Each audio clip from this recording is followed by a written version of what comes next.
오늘 이야기는 하나의 질문으로 시작합니다. 똑같은 시대, 같은 가난, 그리고 비슷한 재능. 그런데 왜 한 사람은 세상을 웃게 만들고 다른 한 사람은 세상을 울게 만들었을까요? 오늘 소개할 두 사람 혹시 눈치채셨나요? 바로 찰리 채플린과 아돌프 히틀러입니다. 이 두 사람은 놀랍게도 같은 1889년 불과 나흘 차이로 태어났습니다.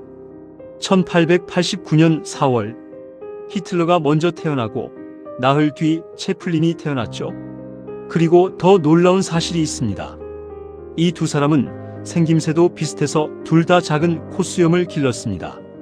채플린이 먼저 콧수염을 캐릭터로 사용했고 나중에 히틀러가 그 스타일을 따라했다는 이야기도 있을 정도입니다. 똑같은 시대, 같은 얼굴, 완전히 다른 삶. 오늘 그 이야기를 해보겠습니다. 그 시작은 놀라울 만큼 비슷했습니다. 먼저 두 사람의 어린 시절부터 살펴볼게요. 찰리 채플린, 런던 뒷골목의 소년. 1889년 4월 16일 영국 런던 사우스워크. 채플린은 가난한 뮤지컬 가수 부부 사이에서 태어났습니다. 아버지는 알코올 중독자였고 채플린이 3살 때 집을 떠났습니다. 어머니는 혼자 두 아들을 키우며 무대에 섰지만 어느 순간 목소리를 잃어버렸습니다. 그 순간이 채플린의 인생을 바꿉니다.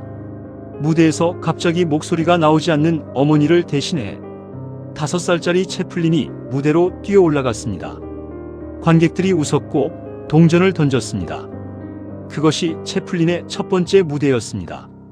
이후 어머니는 정신병원에 입원했고 채플린 형제는 고아원에 맡겨졌다가 거리를 떠돌기도 했습니다. 12살짜리 소년이 런던 뒷골목에서 혼자 살아남아야 했던 거죠. 다음은 아돌프 히틀러입니다. 1889년 4월 20일 오스트리아 브라우나우 아민. 히틀러는 세관원 아버지와 어머니 사이에서 태어났습니다. 아버지 알로이스는 엄격하고 폭력적인 사람이었습니다.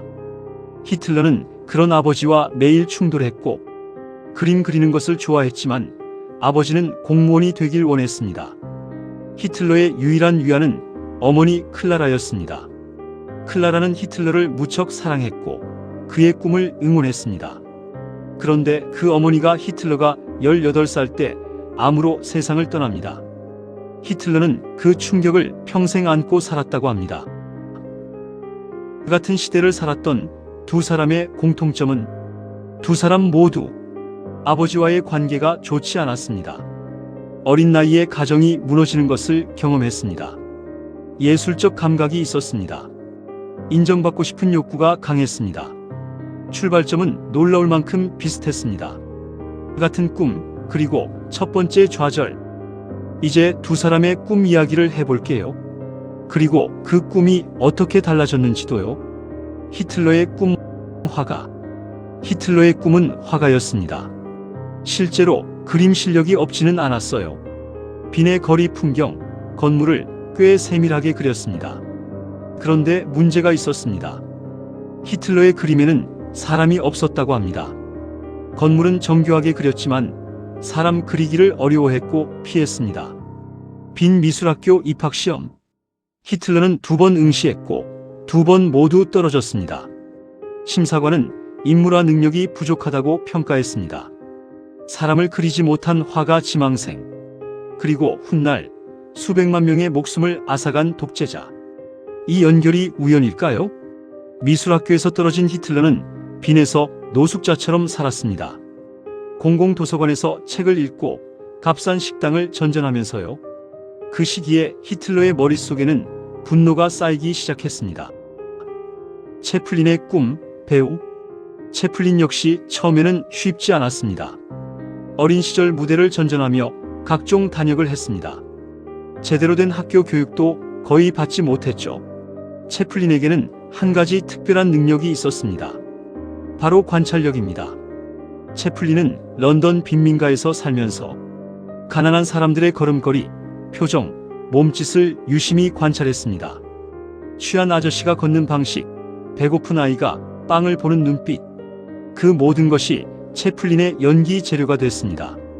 채플린은 고통받는 사람들을 연구했고 히틀러는 고통받는 사람들을 원망했습니다. 세상을 바라보는 결정적인 차이. 자, 이제 핵심 이야기입니다. 같은 가난, 같은 좌절. 그런데 왜 이렇게 달라졌을까요? 히틀러가 선택한 방식. 히틀러는 자신이 실패한 이유를 항상 외부에서 찾았습니다.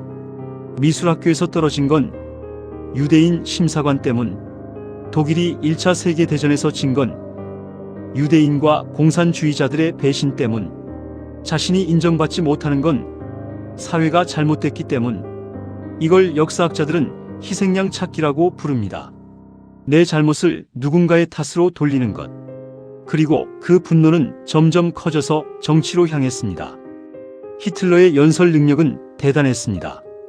그가 군중 앞에 서면 사람들이 열광했습니다.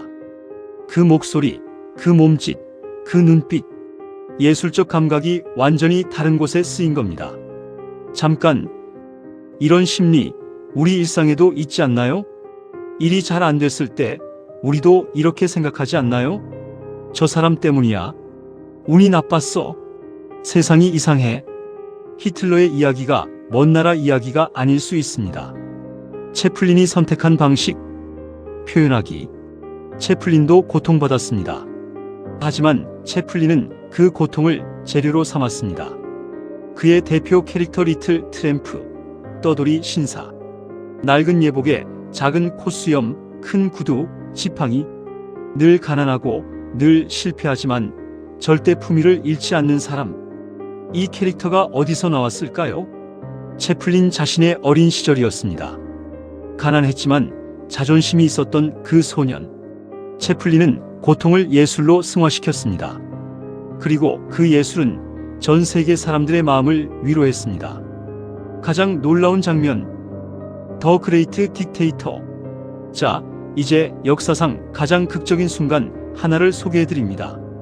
1940년 채플린은 영화를 한 편 만들었습니다.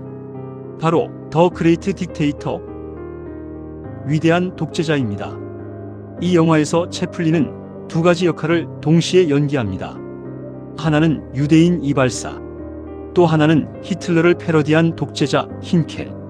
이 영화가 만들어진 시기를 생각해 보세요. 1940년.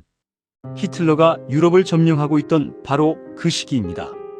전 세계 사람들이 히틀러를 두려워하던 그 시기에 채플린은 히틀러를 조롱하는 영화를 만든 겁니다. 엄청난 용기였습니다. 영화 마지막 장면, 유대인 이발사가 실수로 독재자로 오해받아 군중 앞에 서게 됩니다. 그리고 채플린은 자신의 목소리로 직접 연설합니다. 나는 독재자가 되고 싶지 않습니다.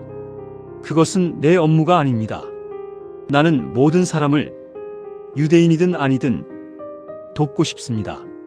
이 연설 장면은 지금도 영화 역사상 가장 감동적인 장면 중 하나로 꼽힙니다. 채플린은 무성영화 배우였습니다. 그런데 이 영화에서 처음으로 목소리를 사용했습니다. 왜 그랬을까요? 히틀러에게 직접 말하고 싶었기 때문입니다. 같은 콧수염, 완전히 다른 목소리. 한 사람은 세상에 공포를 퍼뜨렸고 한 사람은 세상의 희망을 이야기했습니다. 선택이 쌓여 인생이 됩니다. 자, 이 두 사람의 이야기를 조금 더 큰 그림으로 봐볼게요. 히틀러의 선택 흐름을 따라가 보면 좌절, 분노, 남 탓, 증오, 폭력, 전쟁.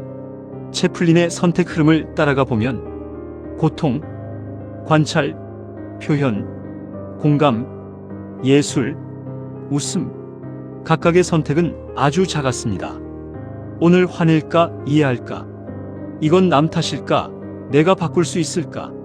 하지만 그 작은 선택들이 매일 쌓이면서 완전히 다른 인생이 됐습니다. 심리학에서는 이것을 귀인 양식, 애트리뷰션 스타일이라고 합니다. 힘든 일이 생겼을 때 어디에서 원인을 찾느냐의 습관을 말합니다. 내부 귀인, 즉 내가 어떻게 개선해 나갈 수 있는 부분이 있어.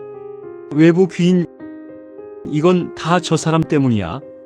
어떤 습관을 가진 사람이 더 건강하게 살아가는지, 오늘 이야기가 잘 보여주고 있지 않나요? 역사가 기억하는 방식은 두 사람은 모두 역사에 남았습니다. 그런데 그 방식이 완전히 다릅니다. 한 사람은 두려움으로 기억됩니다. 한 사람은 따뜻함으로 기억됩니다. 그리고 재미있는 것은 오늘날에도 아이들에게 채플린의 영화를 보여주면 여전히 웃습니다. 히틀러는 역사 교과서에서 인류의 칩으로 나옵니다. 웃음은 시대를 초월합니다. 징후는 결국 사라집니다. 오늘 이야기를 정리해 볼게요.